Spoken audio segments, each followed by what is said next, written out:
nous avons aussi des associations de gauche dans la Manif pour tous et qui se sont positionnées effectivement pour cette alternative heureuse, pour sortir dans le consensus et dans une cohésion nationale. Vous savez, cette union civile qui sera un autre statut de l'union pour la spécificité des couples homosexuels, elle est aussi garante effectivement de cohésion aujourd'hui. Et on peut tendre la main à ceux qui pensaient que nous étions leurs pires ennemis et que même nous, et qu'on se rejoigne tous. Ça serait vraiment ce que le président de la République, président de tous les Français, c'est un peu la question que je veux lui poser, souhaite-t-il être véritablement, Monsieur le Président, voulez-vous être le président de tous les Français?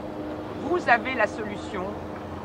Certains députés d'ailleurs et certains de votre propre majorité ont des propositions de loi, des projets de loi allant dans ce sens, comme l'opposition aussi, qui ont, à l'entente parlementaire, tous soutenu, sauf un député je crois, cette proposition d'alliance civile qui a donné lieu à un amendement pendant la discussion à l'Assemblée nationale, qui est soutenu aussi par les sénateurs. Eh bien, Monsieur le Président, nous n'attendons que ça, après 7 mois d'une campagne qui a été une très belle campagne et qui l'est toujours, où nous avons pu découvrir et mélanger les classes sociales, les origines religieuses. Nous sommes aujourd'hui aussi bien accueillis en banlieue que dans les milieux ruraux, que dans les grandes villes. Des jeunes se sont assis pour manifester sans violence. Eh bien, Monsieur le Président, soyez le président de tous ces Français-là, de l'extrême gauche à l'extrême droite, réconcilier les Français. Ce projet est un projet clairement industriel. Le projet de loi Taubira, comme dans d'autres pays, est un projet qui est là pour créer un cadre pour le développement de la PMA, de la généralisation de la PMA, et pas uniquement pour les femmes, pas uniquement pour les femmes homosexuelles, mais pour toutes les femmes. D'ailleurs, des ministres l'ont déclaré. Voilà. Donc effectivement, il s'agit de s'opposer à un projet industriel qui compromet l'avenir des enfants qui sont à naître.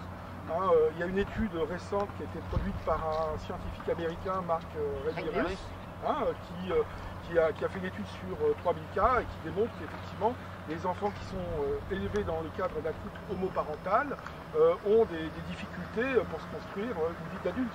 Donc à un moment donné, il faut arrêter cette logique folle de recherche de profit à n'importe quel prix. Et c'est pour ça que je m'oppose à ce projet-là. Donc j'ai pas de souci à soutenir le collectif. Alors après, je pense que la lutte ne va pas s'arrêter aux décisions qui vont être prises dans les jours qui viennent. Je pense qu'on va continuer sur le long terme. Absolument.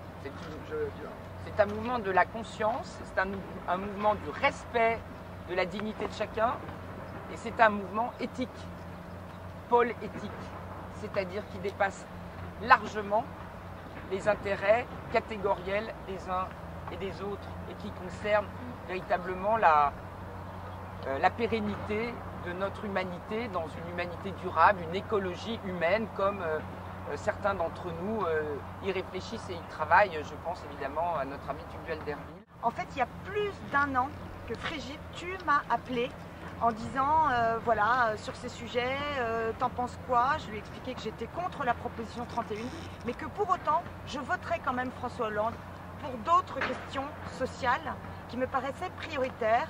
Et je pense que je ne suis pas la seule aujourd'hui à avoir voté François Hollande, mais éventuellement un peu contre le président sortant, et à être absolument résolue contre ce projet de loi.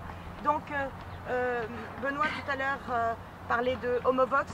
De la même manière que les personnes homosexuelles, on a privé ces personnes de leur voix en disant que unanimement elles étaient pour ce projet de loi, de la même manière, ceux qui ont voté Hollande, on leur fait dire d'une seule voix qu'ils seraient pour cette proposition 31.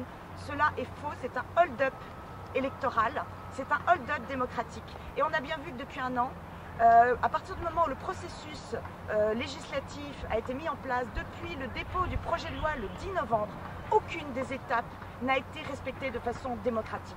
Donc nous œuvrons aussi pour la démocratie, pour demander un référendum.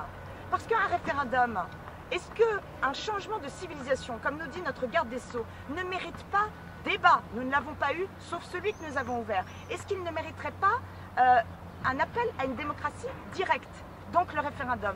Nous pensons que oui, nous ne sommes pas entendus jusqu'à présent. Et je voudrais dire, en cette veille de la journée contre l'homophobie, pour laquelle je pense nous faisons plus depuis un an que Madame Najat Vallaud-Belkacem, ministre des Femmes et de porte-parole du gouvernement, quand elle va dans les collèges où moi, enseignante en ZEP, j'enseigne depuis 97. Et quand elle dit que hommes et femmes c'est pareil, non c'est juste différent. Homo-hétéro c'est pareil, non c'est juste différent. Être élevé par deux pères, deux mères, un père et une mère, c'est pareil. Non, c'est juste différent. Et rentrez chez vous et expliquez ça à vos familles. Moi qui suis enseignante en ZEP, en banlieue, je peux vous dire que c'est un message qui ne passera pas dans les banlieues. Et que je reviens de la manifestation à Argenteuil, où il y avait des centaines de personnes d'origine africaine, principalement antillaise et du Maghreb, et qui ne sont pas à l'aise avec cette proposition de loi, pour le moins. Donc je voudrais, Monsieur le Président, puisque vous avez votre conférence de presse ce soir, est-ce que, enfin, vous allez entendre les tripes, alors Frigide dit son utérus, mais je serais moins discriminante, nos tripes des Français, d'accord? Hommes et femmes, tous nés d'un homme et d'une femme.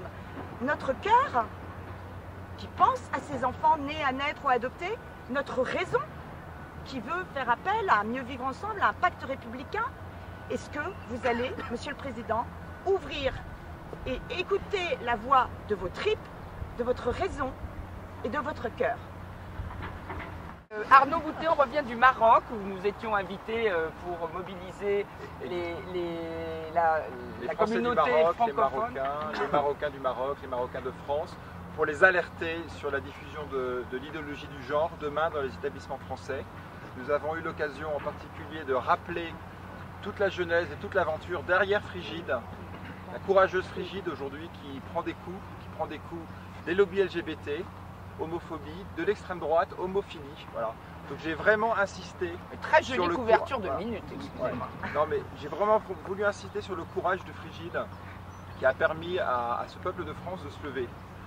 Ensuite j'ai également rendu hommage aux personnes homosexuelles qui ont permis de casser les codes. On a voulu nous réduire finalement à une petite frange réactionnaire, catholique, conservatrice. Aujourd'hui ce qu'on a vu, c'est que tous les clivages, on les avait fait sauter. Voilà. Donc il y a une armée irréductible. On ne peut pas nous réduire à quelque chose. On est extrêmement vaste et unis. Alors que le président divise. Donc Frigide et ce mouvement a fait l'unité. Dans la diversité. Exactement. Voilà. Donc les Marocains ont été sensibles à ce qui s'est passé en France et ils ont aussi compris l'importance dans le collectif de la Manif pour tous des personnes homosexuelles qui, dès le début du mouvement, grâce là encore au courage de Xavier, parce que le courage, il vient des gens de gauche, il vient des personnes homosexuelles qui ont su aussi penser à rebours de ce qu'on pensait que leur courant pensait. Voilà. Donc ça c'est très important. Donc le courage il est là aujourd'hui et il faut vraiment insister. Je leur ai dit que ce mouvement s'était levé grâce à ces personnes-là et grâce à une très très large diversité de Français. Et je veux également terminer pour demander pardon à toutes les personnes qu'on a pu blesser parce que c'est un combat qui est vif. Tout le monde prend des coups. Peut-être que l'interprétation de certains propos a pu blesser des personnes. Et on est là vraiment, contrairement peut-être au président qui ne se rend pas compte que ce projet divise et qu'il blesse, on est là aussi pour demander pardon si des paroles ont pu blesser des personnes. Voilà. Et c'est quelque chose, je crois, qui nous rassemble tous aussi, cette dimension pacifique, non violente et profondément pacifiée dans le message que nous avons apporté, qui est un message avant tout de défense de la filiation.